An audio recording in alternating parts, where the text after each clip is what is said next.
Good morning students, कैसे हैं आप सभी। आई होप आप अपने अपने घर में सुरक्षित होंगे और सेफ होंगे। स्टूडेंट्स, हम आपकी जो बुक है वृतांत, उसका जो चैप्टर है अतीत में दबे पाप पढ़ रहे थे।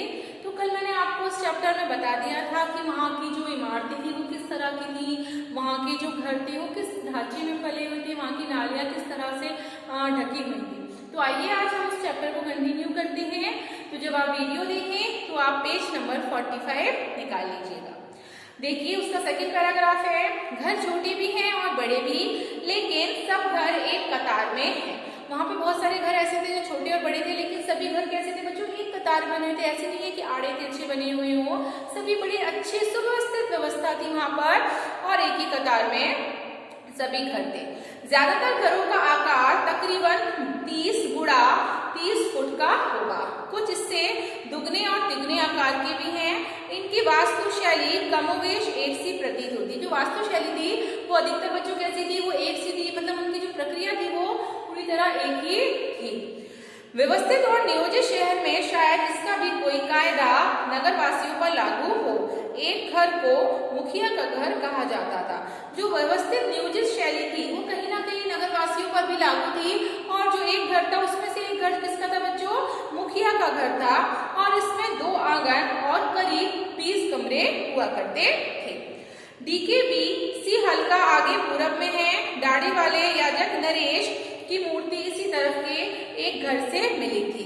जो दाढ़ी वाले याजक नरेश थे उनकी एक मूर्ति थी, वो भी इसी डीके के यहाँ से मिली थी। जो मैंने आपको बताया था डीके किसी के नाम पर रखा गया था, जगह का नाम। डीके जी की मुख्य सड़क पर दक्षिण की ओर बढ़े तो 1.5 फलांग की दूरी पर HR हल्का है। सड़क उसे 2 भागों में बांट देती, मतलब जो इलाका है बच्चों उसको सड़क 2 भागों में बांट देती है, अर्थात उसको डिवाइड कर देती है। आगे हम कह रहे हैं कि ये हल्का हेरल्ड हरग्रीव्स के नाम पर है, जिन्होंने 1924-25 में राखलदास बनर्जी के बाद खुदाई करवाई थी। ये नाम उनके नाम पर है, हेरल्ड और हरग्रीव्स थे। उन्होंने राखलदास बनर्जी के बाद क्या करवाई थी, खुदाई करवाई थी। और यहीं पर एक बड़े घर में कुछ कंकाल भी मिले थे, जिन्हें लेकर कई तरह की कहानियां बनती है। जाहिर सी बात है बच्चों, कंकाल मिलेंगे तो उसके पीछे बहुत सारी किंवदंतियां हैं, कहानियां आएंगी, क्यों मिले हैं, किसके हैं आदि, जिन्हें लेकर कई तरह की कहानियां बनती हैं। और प्रसिद्ध नर्तकी शिल्प भी यही एक छोटे घर की खुदाई में निकला था। एक नर्तकी था, यानी एक व्यक्ति था जो कि खुदाई में निकला था, और इसके बारे में पुरातत्वविद मॉर्टिनर व्हीलर ने कहा था कि संसार में इसके जोड़ की दूसरी चीज शायद ही होगी। किस तरह का कोई भी नर्तक जो था वो शायद ही संसार में दूसरा हो सकेगा। ये मूर्ति जो है वो बच्चों अब दिल्ली के राष्ट्रीय संग्रहालय में रखी हुई है। यहीं पर एक बड़ा घर है जिसे उपासना केंद्र समझा जाता है, और इसमें आमने सामने की 2 चौड़ी सीढ़ियां ऊपर की मंजिल की तरफ जाती हैं, लेकिन ये सीढ़ियां अब क्या हो गई हैं बच्चों, ध्वस्त हो गई हैं, अर्थात पूरी तरह से नष्ट हो गई हैं। उपासना केंद्र किसको कहते हैं, हम सभी जानते हैं, पूजा स्थल को। पश्चिम में गढ़ी के ठीक पीछे माधु सरोवत्स के नाम पर BS हिस्सा है। यहाँ वह रंगरेज का कारखाना भी लोग चाव से देखते हैं, जहाँ जमीन में ईंटों के गोल गड्ढे उभरे हुए हैं। अनुमान है कि इनमें रंगाई के बड़े बर्तन रखे जाते थे। 2 कतारों में 16 छोटे 1 मंजिला मकान है और एक कतार मुख्य सड़क पर है। दूसरी पीछे की छोटी सड़क की तरफ सब में 2-2 कमरे बने हुए हैं, और यहाँ पर सभी घरों में स्नान घर भी बना हुआ है, अर्थात बाथरूम भी बना हुआ है। बाहर बस्ती में कुएं सामूहिक प्रयोग के लिए हैं, और ये कर्मचारियों या कामगारों के घर रहे होंगे। वहां पर जो कुएं हैं वो सार्वजनिक है बच्चों, यानी कि उन कुओं को हर व्यक्ति यूज कर सकता है, उससे पानी ले सकता है। और जाहिर सी बात है वहां जो बस्ती बनी हुई है, वहां जो काम करने वाले व्यक्ति हैं, कर्मचारी हैं, उनके लिए बनी हुई होगी। मोहनजोदड़ो में कुआं को छोड़कर लगता है जैसे सब कुछ चौकोर या आयताकार हो।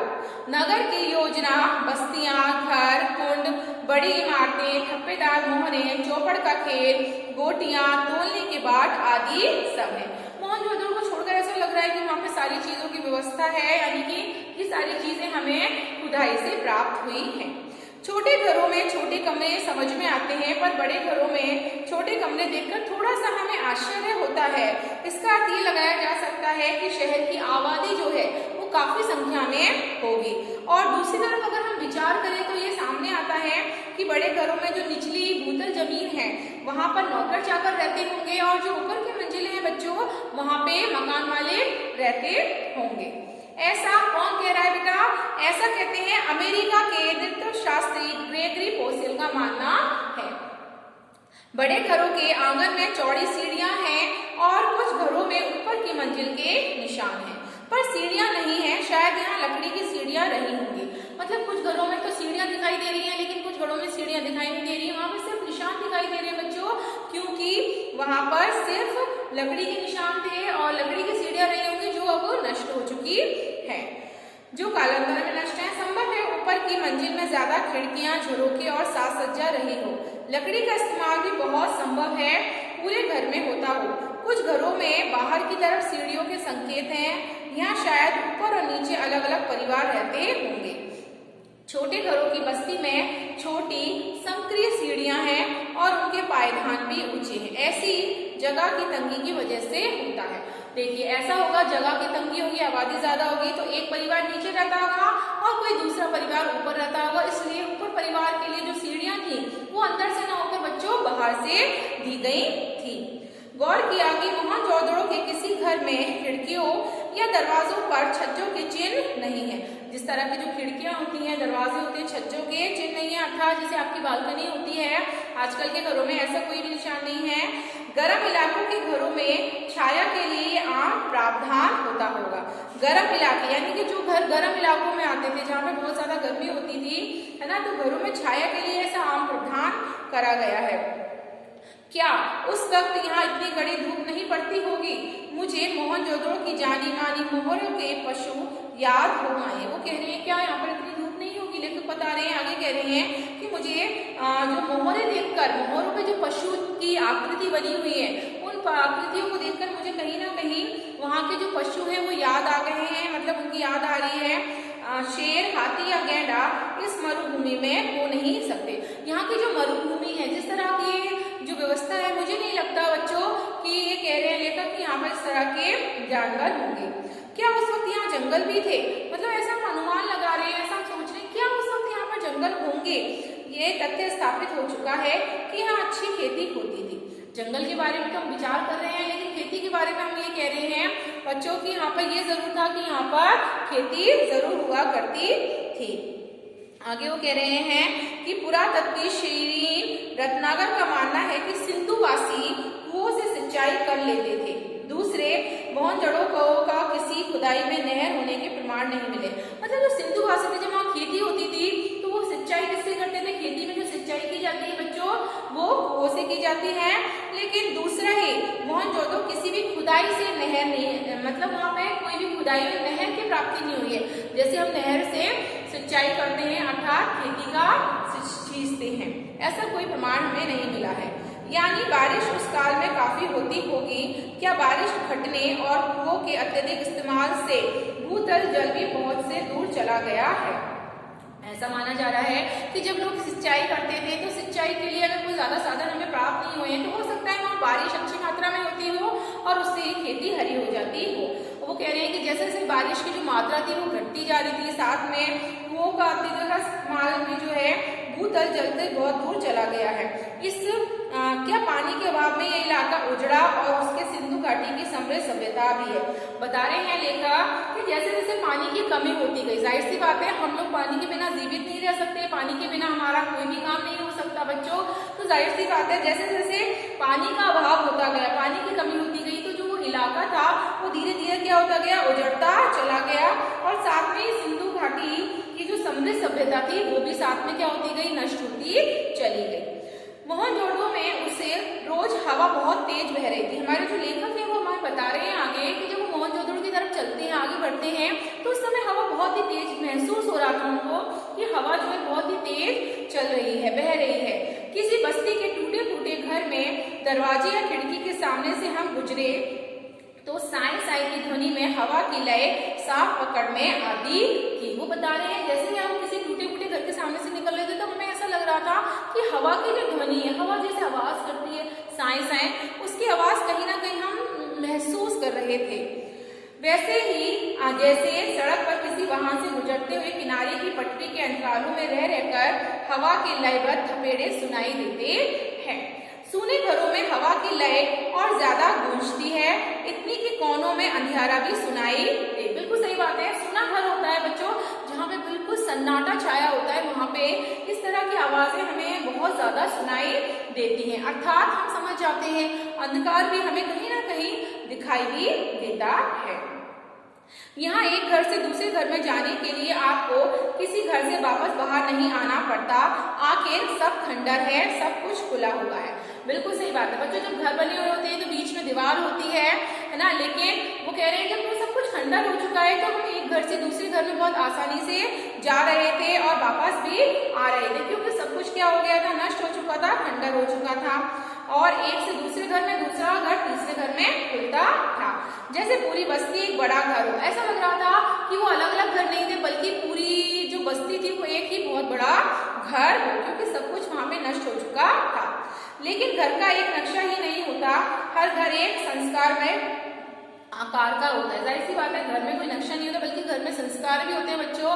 जैसे कि हमने पूजा का कमरा कहाँ है, हमारी किचन कहाँ है, हमारा बेडरूम कहाँ है, ये सारी चीजें हमारे संस्कार के अंतर्गत कहीं ना कहीं आती हैं। भले ही वह 5000 साल पुराना घर क्यों ना हो, हम में से कमोबेश हर कोई पांव आहिस्ता आहिस्ता उठाता और एक घर से दूसरे घर में बड़ी ही धीमी गति से हम उस घर में प्रवेश करते, मानो मन में अतीत को निहारने की जिज्ञासा ही ना हो। मतलब हमारे मन में ऐसा नहीं था कि हम अतीत में झांकें, ऐसी कोई जिज्ञासा नहीं थी। और किसी अजनबी घर में अंधकार चहलकदमी का अपराध बोध भी, जैसे किसी पराये घर में पिछवाड़े से चोरी छुपे घुस आए। सब जानते हैं यहाँ अब कोई बसने नहीं आएगा। अर्थात कहीं ना कहीं हमारे मन में ये अपराध बोध भी नहीं था कि हम किसी के घर में इस तरह से घुस जाएं, किस तरह से चले आए। लेकिन फिर हमें बाद में याद आया कि अब तो ये नष्ट हो चुका है और अब यहाँ पर कोई भी बसने के लिए नहीं आएगा। लेकिन ये मोहनजोदड़ो के पुरातात्विक अभियान की ही खूबी थी कि मिट्टी में इंच दर इंच कंघी कर इस कदर शहर, उसकी गलियों और घरों को ढूंढा और सहेजा गया है कि ये एहसास हर वक्त आपके साथ रहता है कि कल कोई यहाँ बसता था। जरूर ये आपकी सभ्यता परंपरा है, मगर घर आपका नहीं है। देखिए हमारे जो लेखक हैं और अन्य बच्चों को हमें बताने की कोशिश कर रहे हैं कि लेकिन जो मोहनजोदड़ो की जो व्यवस्था थी, नगर प्रणाली थी, वो इस तरह से व्यवस्थित थी। ऐसा लग रहा था कि यहाँ पे कुछ साल पहले यहाँ पे कुछ लोग रहा करते थे और बहुत ही संस्कार रूप में रहा करते थे। सभ्यता जो थी बहुत ही पारंपरिक थी, बड़ी परंपरा के साथ लोग यहाँ पे निर्वाह करते थे अपना जीवन। अनचाहे मुझे मोहनजोदड़ो की गलियों या घरों में राजस्थान का ख्याल न आए, ऐसा नहीं हो सकता। लेखक बता रहे हैं कि ऐसा नहीं हो सकता कि जब मैं इन गलियों से, मोहनजोदड़ो की गलियों से गुजर रहा हूँ तो ऐसा पॉसिबल नहीं है कि मुझे राजस्थान का ख्याल ना आए। ऐसा नहीं हो सका, ऐसा नहीं हो सका, मतलब उनको इस तरह का ख्याल आ गया। महज इसलिए नहीं कि राजस्थान और सिंध गुजरात की दृश्यावली एक जैसी है। ऐसा नहीं है कि जो राजस्थान है और गुजरात है उसको देखने में वो एक सा लग रहा था, बल्कि उसकी चीजें भी एक सी लग रही थी, जो मुझे यहाँ से वहां जोड़ रही थी। कहीं ना कहीं कनेक्शन होता है। जब हम कहीं घूमने जाते हैं तो वहाँ की जो दृश्य है वो हमारे दिलो दिमाग में इस तरह से छा जाते हैं। हम जब जो दूसरी जगह पहुंचते हैं तो हमें लगता है अरे ये चीज तो देखी देखी सी लग रही है। मतलब काफी सारी जो चीजें होती हैं बच्चों मिलती जुलती सी लगती हैं, तो उनको भी ऐसा कहीं ना कहीं महसूस हो रहा था। अब आगे वो बता रहे हैं, जैसे हजारों साल पुरानी यहाँ के जो खेत हैं वो बाजरे औजार की खेती। मोहनजोदड़ो के घरों में टहलते हुए मुझे कुलधरा की याद आई। ये जैसलमेर के मुहाने पर पीले पत्थर के घरों वाला एक खूबसूरत गांव है। जैसे मतलब जो खेत के बारे में वो सोच रहे हैं कि यहाँ के खेत और वहाँ के खेत कितने मिलते हैं। फिर वो सोच रहे हैं कि जैसलमेर मुहाने पर जो पीले पत्थरों वाला खूबसूरत गांव है वो मुझे ऐसा प्रतीत हो रहा है। उस खूबसूरती में हरदम एक गमी व्याप्त है। गांव में घर है पर लोग नहीं है। कोई 150 साल पहले राजा से तकरार पर स्वाभिमानी गांव का हर बाशिंदा रातों रात अपना घर छोड़ चला गया था। वो कह रहे हैं काफी चीजें हैं, बहुत खूबसूरती है, लेकिन कहीं ना कहीं गमी व्याप्त है। गमी का मतलब बच्चों कि कहीं ना कहीं हमें दुख व्याप्त है कि गांव में घर तो बहुत है लेकिन लोग नहीं है। क्योंकि कई बार ऐसा हुआ था एक बार कि कोई 150 साल पुरानी बात है कि राजा से कोई बात हो गई थी, तकरार हो गई थी और स्वाभिमानी गांव के जो लोग थे वो अपना घर छोड़कर चले गए थे। दरवाजे, असबाब पीछे लोग उठा ले गए। उसके उसके बाद जो उनके घर के दरवाजे थे, जो बाकी इधर उधर के शहरों के जो लोग थे वो उनके दरवाजों को उठा के ले गए। घर खंडर हो गया और पर ढहे नहीं। घर जो है वो पूरी तरह से खंडर हो चुका है, लेकिन उनके जो घर है बच्चों वो अभी तक ढहे नहीं है। घरों की दीवारें, प्रवेश और खिड़कियां ऐसी हैं जैसे कल की बात। वो बता रहे हैं घरों की जो दीवारें हैं ऐसा लग रहा है जैसे अभी कोई प्रवेश कर जाएगा, अभी कोई बोल पड़ेगा। लोग निकल गए हैं, वक्त वहीं रह गया है, खंडरों ने उसे थाम लिया है। जैसे सुबह लोग घरों से निकले हों, शायद शाम ढले लौट आने वाले हों। खंडरों ने उन घरों को कहीं ना कहीं थाम लिया है। जो घर है खंडरों का रूप बन रहे हैं, लेकिन ऐसा लगता है कि जैसे लोग अभी सुबह घर से निकले हैं और शाम को वापस घर में आएंगे। राजस्थान ही नहीं, गुजरात, पंजाब और हरियाणा में भी कुएं, कुंड, गली कूचे, कच्ची पक्की ईंटों के घर अभी आज वैसे ही मिलते हैं जैसे हजारों साल पहले मिलते थे। हमारे लेखक ने बता दिया है कि आज भी वैसे ही घर मिलते हैं। जॉन मार्शल ने मोहनजोदड़ो पर 3 खंडों का एक विशद प्रबंध छपवाया है। जो जॉन मार्शल ने, जब उन्होंने पुरातात्विक में खुदाई करी थी, उनको जब सारी चीजें मिली थी, तो उन्होंने 3 खंडों का विशद प्रबंध छपवाया है, अर्थात उसके बारे में काफी विषय में लिखा है। उसमें खुदाई में मिली ठोस पहियों वाली मिट्टी की गाड़ी के चित्र के साथ सिंध में पिछली सदी में बढ़ती जा रही थी उसी तरह की बैलगाड़ी का भी एक चित्र प्रकाशित है। तस्वीर से उन्होंने एक सतत परंपरा का इजहार किया है। हालांकि कमानी या आरए पहिए का आविष्कार बहुत पहले हो चुका था, जब मैं छोटा था। हमारे गांव में भी लकड़ी वाले ठोस पहिए बैलगाड़ी में जुड़ते थे। दुल्हन पहली दफा इसी बैलगाड़ी में ससुराल जाती थी। हमारे लेखक बता रहे हैं बैलगाड़ी के बारे में। बाद में हमारे यहाँ भी बैलगाड़ी में आरे वाले पहिए जुड़ने लगे। अब तो उसमें जीप के उतारो पहिए लगते हैं। मतलब पहियों का आविष्कार कैसे हुआ, क्या हुआ, ये सारी बातें हमारे लेखक बता रहे हैं, किस तरह से पहिए जुड़े। हवाई जहाज के उतारू पहिए बाजार में आने के बाद ऊंट गाड़ी यानी गाड़ी नहीं का आविष्कार हो गया है। मतलब जैसे जैसे हमारे तरक्की होती गई, हमारे देश में सारी चीजें आती गई, वैसे वैसे आविष्कार होता गया। रेगिस्तान के जहाज से हवा के जहाज का ये ऐतिहासिक गठजोड़ है। हालांकि कहना मुश्किल है कि दुल्हन की सवारी के रूप में बैलगाड़ी या ऊंट गाड़ी का अब वहाँ कोई इस्तेमाल होता हो। हालांकि ये बात कहना मुश्किल है कि जब पहली बार बैलगाड़ी बनी थी तो दुल्हन उसमें विदा होके जाया करती थी, लेकिन आज संभवतः ये सारी चीजें वहाँ पे नहीं है। हमारे मेजबान ने ध्यान दिया कि मोहनजोदड़ो का अजायब घर देखना अभी बाकी है। खंडरों से निकले हम उस साबुत इमारत में आ गए, लेकिन प्रदर्शित सामान आपको खंडरों से निकल आने का एहसास होने नहीं देता है। वो बता रहे हैं कि हम खंडरों से तो निकल कर आ गए, लेकिन उस सामान को जिसको हमने देखा था, जो प्रदर्शित हो रहा था, वो साबुत इमारतें कहीं ना कहीं वो हमारे एहसास में बस गई थी, हमारे दिलो दिमाग में छा गई थी। अजायब घर छोटा ही है, जैसे किसी कस्बाई स्कूल की इमारत हो। जो अजायब घर था बच्चों, जिसमें बहुत अच्छी अच्छी चीजें रखी जाती हैं, वो छोटा सा था। सामान भी ज्यादा नहीं है। अहम चीजें कराची, लाहौर, दिल्ली और लंदन में है। यूं अकेले मोहनजोदड़ो की खुदाई में निकली पंजीकृत चीजों की संख्या 50,000 से भी ज्यादा है।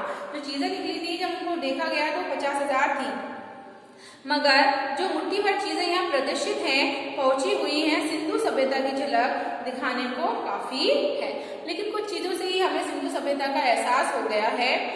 जब काला पड़ गया गेहूं, तावे और कांसे के बर्तन, मोहरे, वाद्य यंत्र, चाक पर बने विशाल मृदभांड, उन पर काले भूरे जो चित्र थे, चौपड़ की गोटियां, दिए, मापतोल के पत्थर, तावे का आईना, मिट्टी की बैलगाड़ी और दूसरे खिलौने, 2 पाटन वाली चक्की, कंगी, मिट्टी के कंगन, रंग बिरंगे पत्थरों के मनकों वाले हार और पत्थर के औजार। अजायब घर में तैनात अली नवाज बताता है कि कुछ सोने के गहने भी यहाँ पर हुआ करते थे, जो आज चोरी हो गए हैं। तो हमारे जो भी बता रहे हैं लेखक कि ये सारी चीजें अजायब घर में रखी गई हैं। जो बच्चों अभी मैंने आपको नाम लिए, तो ये सारी चीजें मिली थी और सोने की चीजें भी प्राप्त हुई हैं, जो आज चोरी हो गई हैं। तो बच्चों, आज हम इस चैप्टर को यहीं तक कंटिन्यू करते हैं। कल इस चैप्टर को हम फिर से कंटिन्यू करेंगे। Thank you.